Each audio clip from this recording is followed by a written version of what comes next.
Hola minasan, bienvenidos a mi canal, yo soy Maru y en este vídeo os traigo clásicos literarios adaptados al manga.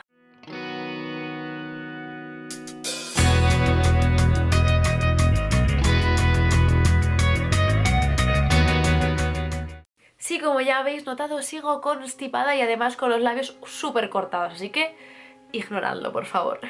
Desde hace mucho que tengo estas 5 pedazos de obras esperando en mi colección a que os las enseñara. Y pues a raíz de enseñaroslas en mi colección de manga, pues más de uno me dijisteis que queríais este vídeo, así que pues ya lo he preparado. Son todas obras literarias del siglo XIX y seguro que aunque no hayáis visto pues ninguna película o cualquier adaptación que se les ha hecho a todas estas obras tan famosas, seguro que habéis escuchado al menos su título. Así que sí, en España gracias a Norma Editorial podemos disfrutar de una nueva adaptación o una adaptación más de todas estas obras y están reunidos de forma de clásicos manga, con esta etiqueta de aquí.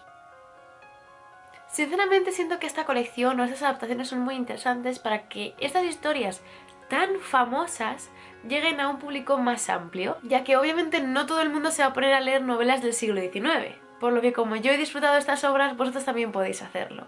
Así que empecemos con la primera de las obras, que es Los Miserables de Víctor Hugo.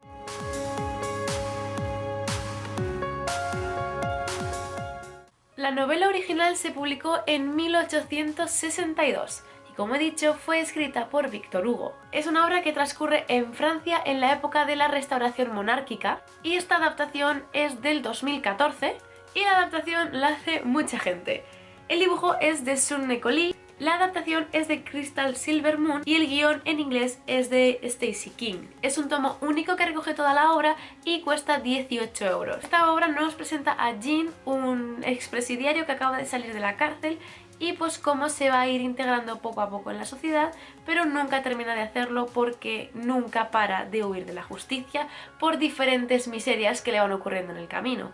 Pero a su vez se va encontrando con distintas personas que van a cambiar totalmente su vida. La verdad, lo interesante de este tomo es también leer la parte final donde sus autoras nos cuentan la dificultad de adaptar obviamente una obra tan famosa como Los Miserables en un manga.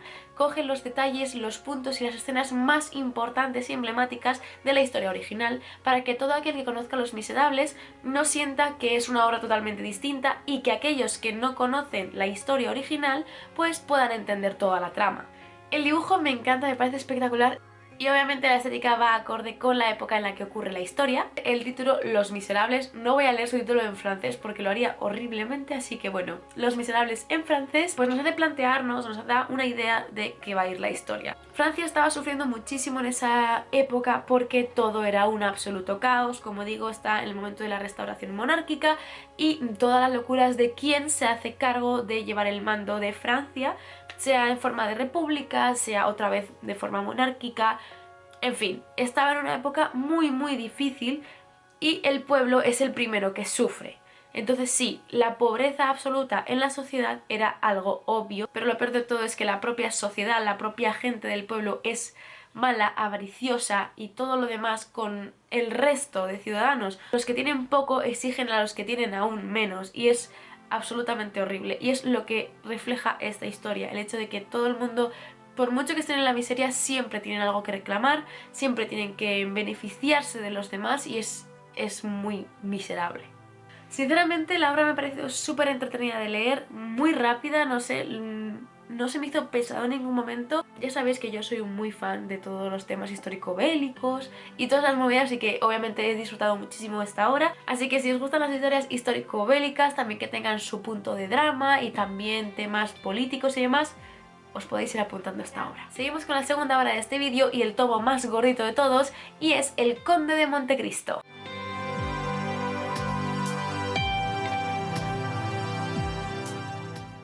La obra original es una novela publicada en 1844. Es una obra creada por Alejandro Dumas y también por Auguste Maquet o Auguste Maquet.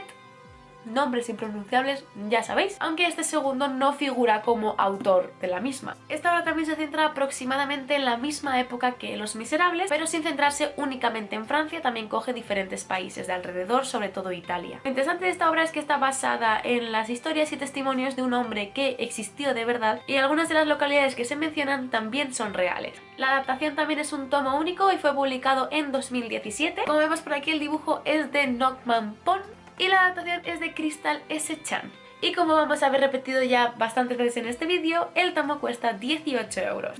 Esta obra nos presenta a Edmundo, un chico que es bastante afortunado, acaba de ascender en su trabajo, tiene la mujer que ama en sus brazos y está feliz y es totalmente afortunado. Lo que hace despertar los deseos oscuros y envidias de los que lo rodean, haciendo que de un día para otro todo aquello que ha conseguido, todo aquello que tiene consigo, toda su felicidad, se esfume y lo metan en la cárcel. Lo que hace que obviamente quiera vengarse por ello. Esta obra es una locura de personajes, incluso hay un plano, una especie de esquema para que veáis todos los personajes, todas las relaciones que hay entre ellos. Es una locura, una absoluta locura. Como sabéis, a mí no me gusta demasiado que haya tantísimos personajes en las historias si no son historias largas. Como por ejemplo puede ser, yo que sé, One Piece. Son historias extremadamente largas con muchísimos personajes muy bien desarrollados. En este caso hay un montón de personajes, pero no son bien desarrollados en su totalidad. Por lo que una vez más la guionista que adaptó la historia para este manga nos cuenta que tuvo que cortar un montón de hilos, un montón de ramas, un montón de diferentes desarrollos externos al protagonista para que obviamente siguiera una coherencia y centrarse específicamente en el Conde de Montecristo, es decir, en el protagonista. A pesar de que obviamente hay muchos entresijos, muchos personajes y muchas cosas que se quedan ahí un poquito en el aire, pues la historia es súper fácil de seguir, el dibujo me encanta, el diseño del Conde de Montecristo me parece estupendo. Me hace mucha gracia porque la dibujante cuenta que en el diseño del Conde de Montecristo realmente debería llevar barba todo el rato porque es así su diseño, su descripción, pero que en este caso para facilitar el dibujo, para facilitar la comprensión en tema de novela gráfica y todo eso, pues decidió hacerlo totalmente afeitado, cosa que yo fan porque es muy chulo el diseño del conde y me encanta. Esta historia, aunque también la ambientación es un poco histórica por obviamente la época en la que se escribió y en la que se desarrolla, pero lo más importante de esto es la venganza del conde y todos los entresijos que planea para poder llevar a cabo su plan y poder quedarse ya conforme. La verdad es que la he disfrutado mucho, me ha gustado bastante, sí que hay muchos cabos sueltos y algunas cosas que para mí no tienen total coherencia en lo que se habla, como por ejemplo diferentes ungüentos y pociones y cosas extrañas que utiliza el conde, pero bueno, un poco de fantasía tiene que haber siempre. Y sí que supongo que en la obra original pues se desarrollarían más cosas, así que tal vez algún día me anime a leerlo. Seguimos con Orgullo y Prejuicio de Jane Austen.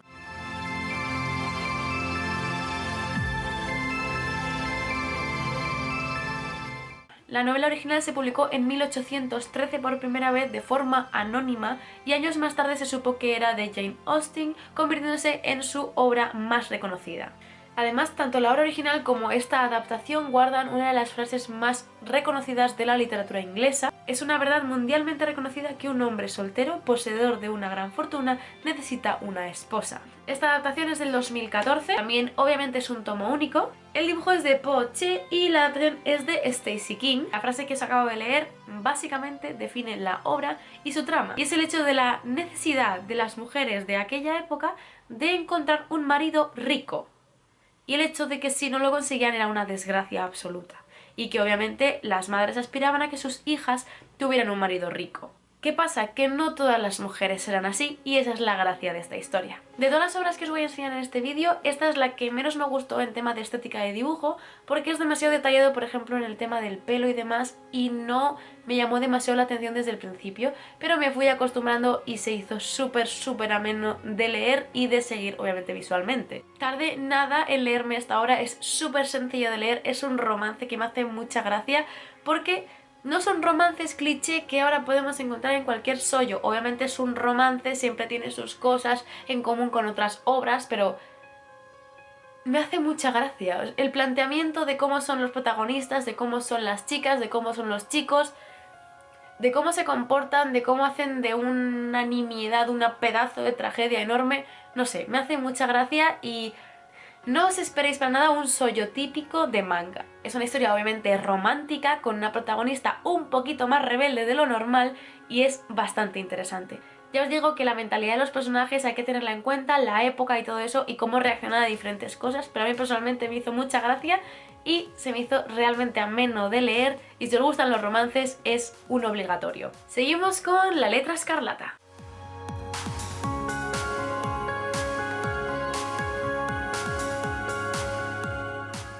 Es una obra que se publicó por primera vez en 1850 y está ambientada en Boston. Su autor es Nathaniel Hawthorne. Este señor.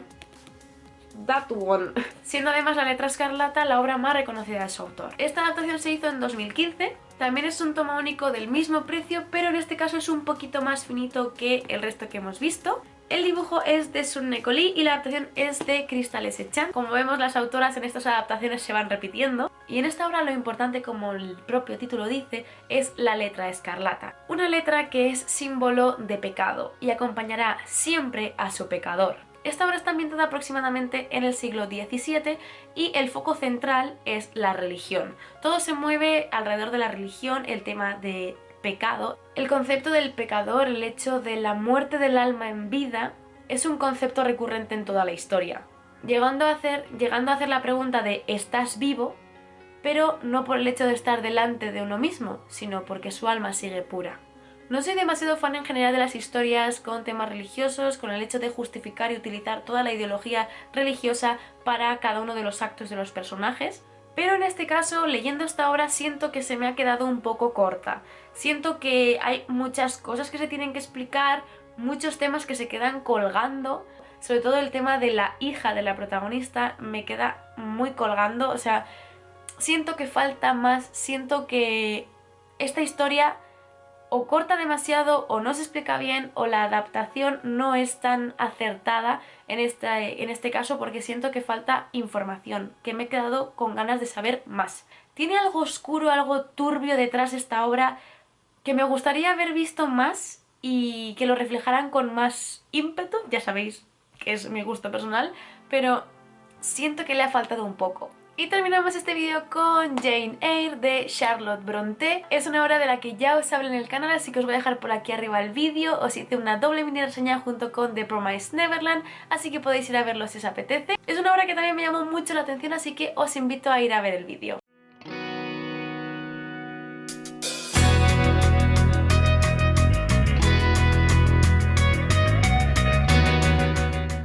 Y bueno, básicamente estas son todas las obras que actualmente podemos disfrutar en esta rama de mangas clásicos que tiene Norma Editorial.